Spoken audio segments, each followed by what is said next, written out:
Our next speaker, and it is Munehiro Nohira, and he's talking about the significance of Henry Miller for Vietnamese poet-thinker Pham Cong Thien. Okay.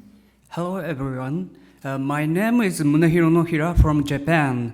My field is Vietnamese literature, not American literature or Henry Miller studies.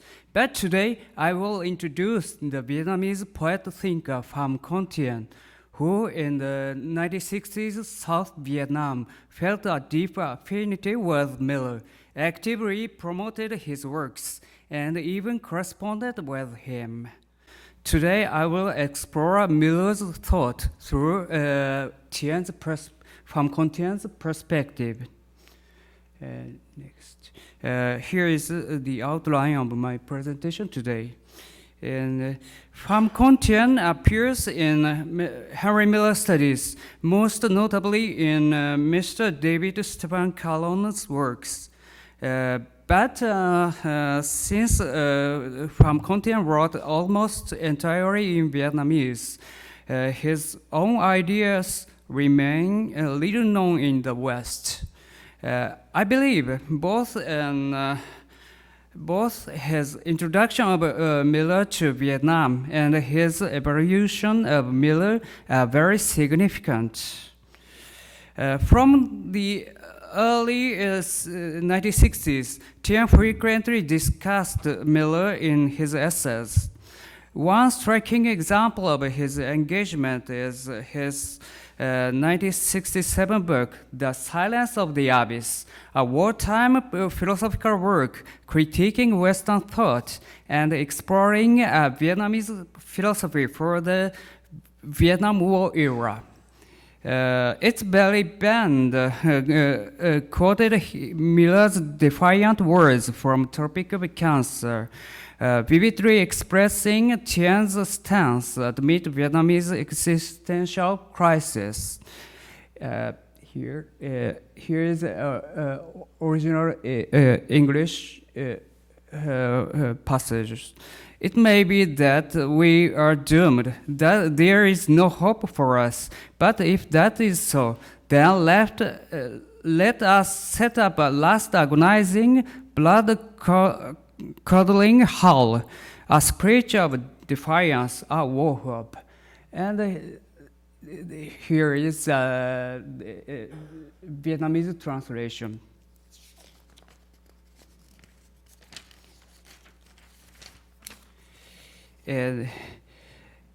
Chapter 1. Let me begin by introducing the life of Pham Cong Thien and his connection to Henry Miller. Pham Cong Thien was born in southern Vietnam in 1941. At around 17, he first read Miller's work, The Colossus of Marossi, and was immediately captivated. In 1962, he wrote his first essay on Miller, The Image of Contemporary Youth in the Works of Henry Miller. In it, he quoted and collaged passages from various works of Miller to voice his own suffering and struggles in the face of life's hardship. For example, the parts remarked in orange here are Thien's own wording, but they are, in fact, the Vietnamese translations of English passages by Henry Miller that follow marked blue. Here, orange part is the translation version of this message of Henry Miller. And in 1965, at the age of 24, during his study abroad in the United States, Thien visited Miller at his home in Pacific Palisades. On that occasion, he who was Zen monk at that time proclaimed to Miller, "I kill you, Henry Miller." This remark evokes the famous Zen motto, if you meet the Buddha, kill the Buddha. One of his letters also shows that he used the expression to kill the Buddha, Henry Miller. In response, deeply moved by these words, Miller embraced him and called him Rambo of Vietnam, a reincarnation of Rambo. After meeting Miller, Thien sent him letters signed. Letters signed as "Your Assassin," or the next incarnation of Arthur Rambo, and using the sender's name, Arthur Milarepa Pham. Arthur means Arthur Rambo. Milarepa is a great Tibetan monk who fascinated Miller. And in their correspondence, Miller once asked Thien, "Don't put me on a pedestal," as Thien's admiration was so intense. In response, Thien wrote, "You are not high up on a pedestal, you are me." This illustrates how deeply Thien identified with Miller, so much so that he felt united with him. After returning to South Vietnam in 1966, Thien served as a dean of a faculty of the literature at the Buddhist University of South Vietnam. He published numerous books that drew wide attention, and under the condition of war, he became an idol for many young Vietnamese struggling with the turmoil of war. In 1969 letter, he described his plan to translate and publish Miller's works, writing, "I'm going to bomb the Vietnamese public with the 100% U.S. Henry Miller." In the end, however, his translation project never came to fruition. He only published a monograph entitled Henry Miller. But perhaps due in part to his efforts, 5 of Henry Miller's works were published in Vietnamese translation by others, as shown here. Like Miller or Rambo, Thien's later life is also very interesting, but I have to skip it because of time. Here. And chapter 2. Next, I would like to consider from a philosophical perspective why Thien felt such a strong affinity for Miller. Well, one of the points for which Thien appreciated Miller was his denunciation of modern Western civilization.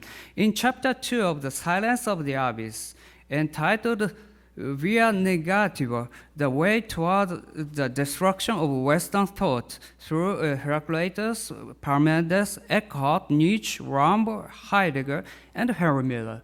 Miller is taken up at the very end, marking the climax of the chapter. And Thien praised him as a destroyer of Western civilization, as shown here. All of Henry Miller's books stand as indictments of American civilization, denunciation of the decay of the West, denunciations of the shallowness of modern human life, and denunciations of the mad illusion of society, organizations, religions, political parties, moralities, and ethics. Modern civilization and the development of science and technology have certainly brought convenience to people's life. Yet for Thien, living in the era of the Vietnam era, they also meant the creation of weapons that were destroying his country. This is why he praised Miller for his criticism of modern American civilization. In the concluding part of his first essay on Miller, mentioned earlier, Thien embraced Miller's will for the destruction of conveniential values. Inheriting Miller's spirit, he called for reducing all civilization to complete tabula rasa, as shown here. Burn all the books in the world, burn Dostoevsky, burn Hemingway, and so on. And the last paragraph, burn everything, leave only the books of Henry Miller, burn everything and keep only Henry Miller, read Henry Miller, open your eyes wide and read, open your heart wide and read, and when you finished reading, burn Henry Miller as well, burn it at all, leave nothing. Burn even our cold hearts, burn even our narrow, cramped lives. Moreover, with the aim of fundamentally dismantling modern civilization, Thien extended his critique to the very foundations of modern Western thought that had made modern civilization possible. In this philosophical inquiry, the thinker he turned to was Martin Heidegger. As for the relationship between Miller and Heidegger, it seemed that Miller himself had little interest in Heidegger. However, as Andrew J. Michel points out in his 2023 study, Troubles in Greece, Heidegger and Henry Miller. Heidegger read Miller's Colossus of Maros in 1965 and took note of it. Prior to him, Thien once wrote to Miller about the philosophical proximity between Miller and Heidegger. There, Thien, in strikingly provocative proposition. I'm sorry now for saying four-letter word.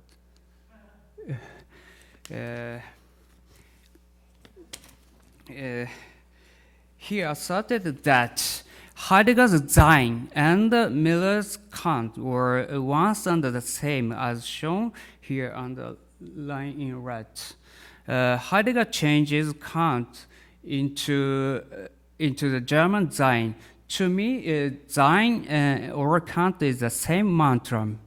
And he also told Miller that through the using of the term Sein, much like Miller using Kant, Heidegger destroyed Western civilization as shown here, underlined in blue.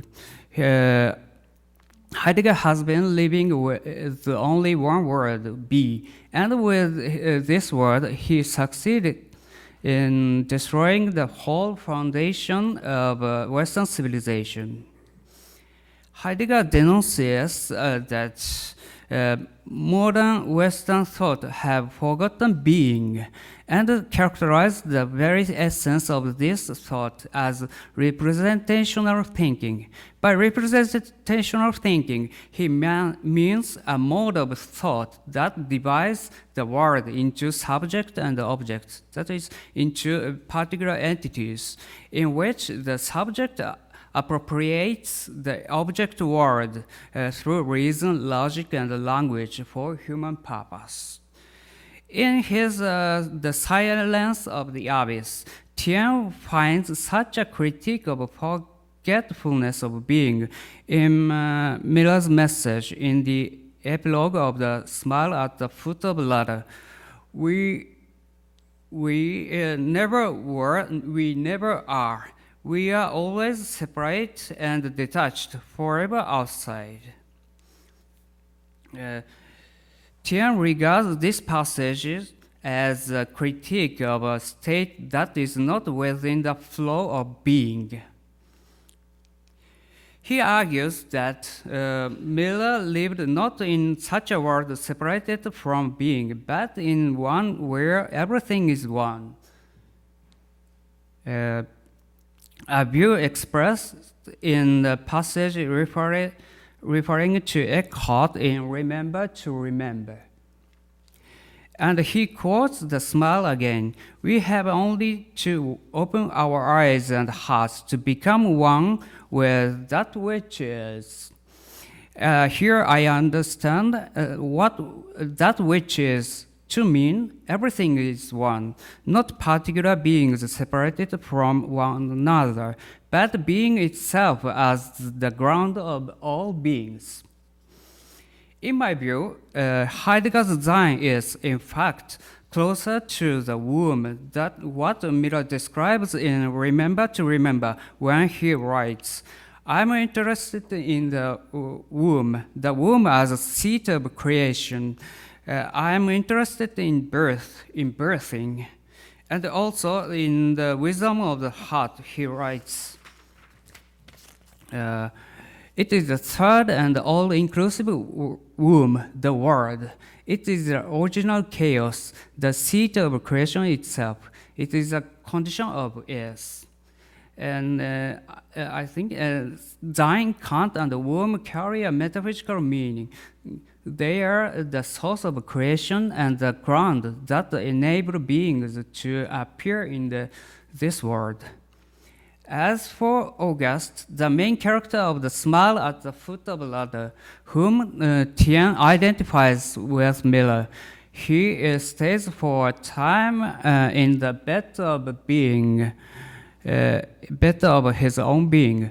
Then he reborn into the true world where, I believe, everything is one.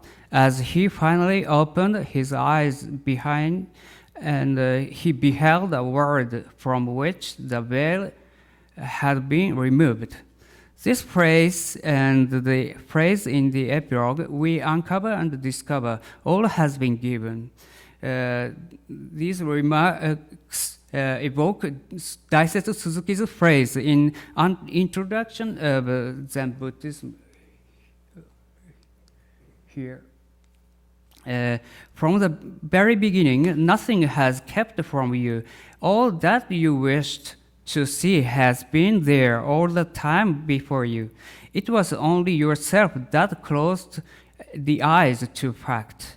I believe that Suzuki's Zen thought influenced this short story, and I also think that Thien was aware of it. Suzuki translated the Zen Buddhist concept of enlightenment, known as Kensho in Japanese, into English as seeing into the nature of one's own being. Thien drew on Suzuki, also understood Zen as a question of being, and connected it with Heidegger's. For this reason, while being has been forgotten in the West, Thien regarded Miller as one who, having learned from Zen, returned to being, awakened to it, and attained enlightenment. Thien wrote to Miller, I think you have attained Satori. Satori means enlightenment. That being, in Miller's own words, may be expressed as shown here, the return to the source, the only revelation which has meaning for man, is the whole goal of man.